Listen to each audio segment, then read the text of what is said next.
ജനപ്രിയ നായകൻ ദിലീപേട്ടൻ.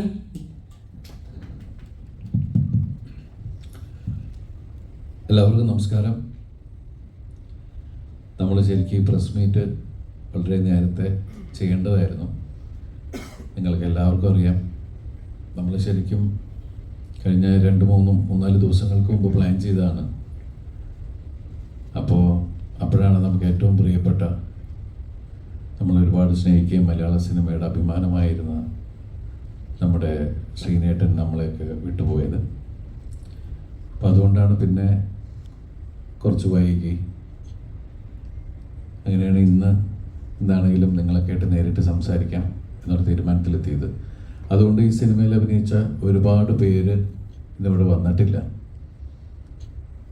പ്രത്യേകിച്ച് നിങ്ങൾക്ക് ഏറ്റവും ഇഷ്ടമുള്ള ധ്യാൻ ശ്രീനിവാസൻ. ധ്യാന് നമ്മൾ പ്ലാൻ ചെയ്ത് നമ്മൾ ഗംഭീരമായിട്ടൊരു പ്രസ് മീറ്റ് ഇൻ്റർവ്യൂ ഒക്കെ ചെയ്യാന്നുള്ളതായിരുന്നു. പക്ഷെ ധ്യാനും പിന്നെ ഇതിൽ പങ്കെടുക്കാൻ സാധിച്ചില്ല.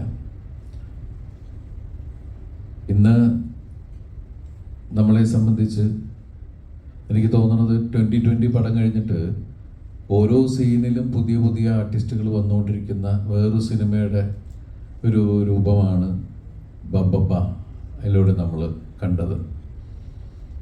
അതിൻ്റെ കഥ ഫാഹിനും നൂറും എന്ന് പറഞ്ഞപ്പോൾ ഇത് വേറൊരു ജോണറിൽ സംഭവിക്കുന്നൊരു സിനിമ. ഇത് സിനിമ എന്നല്ല, ഒരു എന്താ പറയുക, തിയേറ്ററിൽ ഹരമുണ്ടാക്കുന്ന ഒരു ഫാൻ മെയ്ഡ് മൂവി.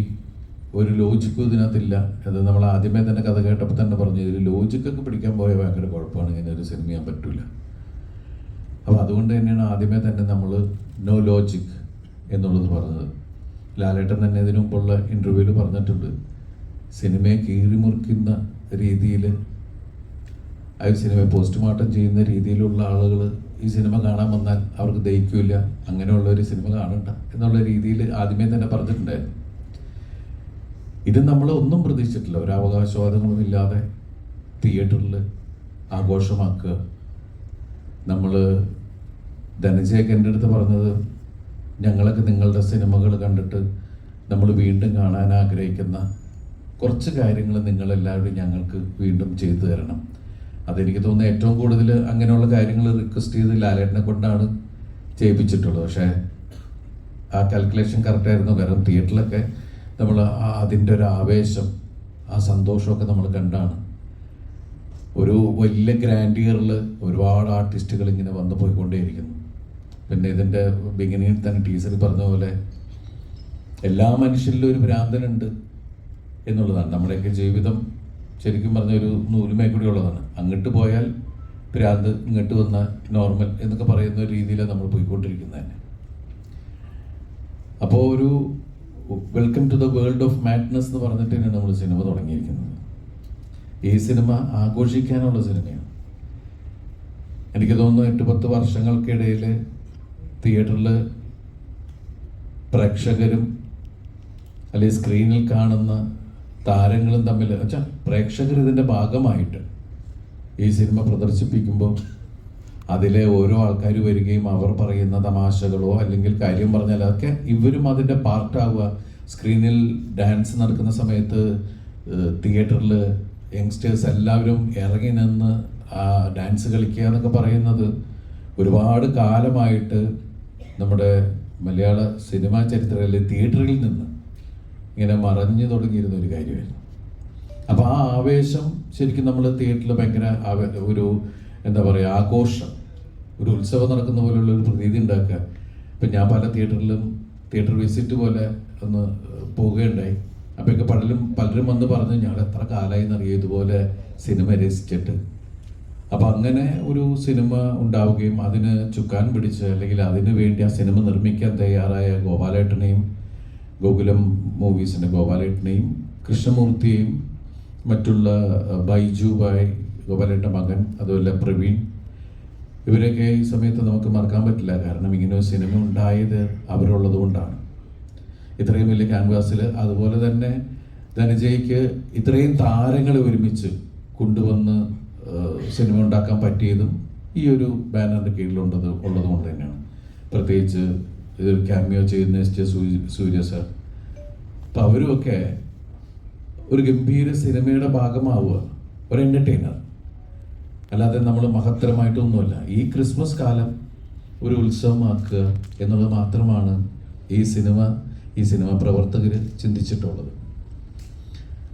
അപ്പം ആ ആഘോഷം ഇപ്പം നമ്മൾ ആദ്യമേ തന്നെ ഇങ്ങനെ ചിന്ത ഉണ്ടായിരുന്നു. കാരണം ട്രെയിലറും കാര്യങ്ങളൊക്കെ വന്നത് സിനിമയ്ക്ക് ഒരുപാട് എക്സ്പെക്റ്റേഷൻ വന്നപ്പോൾ സിനിമ റിലീസ് ചെയ്ത് കഴിഞ്ഞിട്ട് പ്രസ്സുമായിട്ട് സംസാരിക്കാം. കാരണം നിങ്ങൾ സിനിമ കണ്ട ആൾക്കാരാണ്, സിനിമ കണ്ടതിന് ശേഷമാണ് നമ്മളായിട്ട് സംസാരിക്കുന്നത്. അപ്പം നമ്മളിത് മറച്ചു വെച്ചിട്ടൊന്നുമല്ല സംസാരിക്കുന്നത്, നേരെ തന്നെയാണ് സംസാരിക്കുന്നത്. അപ്പോൾ അങ്ങനെ ഒരു കൂടിക്കാഴ്ച നമ്മളിപ്പോൾ നടത്തിയിരിക്കുകയാണ്. ഇനി മുന്നോട്ടുള്ള യാത്രയിലും നമ്മൾക്ക് ഈ സിനിമ വലിയ ഒരു രീതിയിൽ, എനിക്ക് തോന്നുന്നത് ഞാൻ അഭിനയിച്ച ഒരു സിനിമ, ഇതിപ്പോൾ എൻ്റെ സിനിമ മാത്രമല്ല, ഇദ്ദേഹത്തിൻ്റെ ധനഞ്ജയുടെ ആദ്യത്തെ സിനിമയാണ്. ഫാഹിനും നൂറും ചെയ്യുന്ന അവരെഴുതിയ ആദ്യത്തെ സിനിമയാണ്. അതുപോലെ ഈ സിനിമ കൊണ്ട് ഇതിൽ ലാലേട്ടനുണ്ട്, എസ് ജെ സൂര്യയുണ്ട്, അശോകേട്ടനുണ്ട്, ബാലു വർഗീസ് ഉണ്ട്, വിനീത് ഉണ്ട്, ധ്യാനുണ്ട്, ദേവേട്ടനുണ്ട്, സാൻഡി മാസ്റ്റർ ഉണ്ട്. അങ്ങനെ തുടങ്ങുന്ന ഒരു വലിയ നീണ്ട നിര തന്നെയാണ് സിനിമയിൽ. ശരണി ചേച്ചി തുടങ്ങിയ ഒരുപാട് ആൾക്കാർ നിങ്ങളെല്ലാം കണ്ടതാണ്. അപ്പോൾ അവർക്ക് അതുപോലെ എടുത്തു പറയേണ്ട ഒരാൾ ബൈജു സന്തോഷ്. ബൈജുബായി ഇതിൽ വല്ല പ്രധാനപ്പെട്ട വേഷം തന്നെയാണ് ചെയ്തിരിക്കുന്നത്.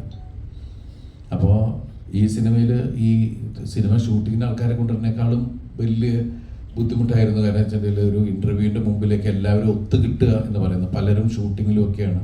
പിന്നെ നമ്മൾ വിചാരിച്ച പോലെ ചെയ്യാൻ പറ്റിയില്ല, കുറച്ച് കഴിഞ്ഞു പോയി. അപ്പോൾ അതുകൊണ്ടൊക്കെ നമ്മൾ എന്താ പറയുക, നിങ്ങളുടെ സപ്പോർട്ടുകൾ വളരെ ആഗ്രഹിക്കണം. മുന്നോട്ടും ഈ സിനിമയെ പ്രൊമോട്ട് ചെയ്ത് ഈ ക്രിസ്മസും ന്യൂ ഇയറും ഒക്കെ നമുക്ക് അടിച്ചു പൊളിക്കാൻ ആവട്ടെ. നിങ്ങളുടെ സപ്പോർട്ട് ഉണ്ടാവണം. അതിനു വേണ്ടിയിട്ടാണ് ഈ പ്രസ് മീറ്റ്. Thank you.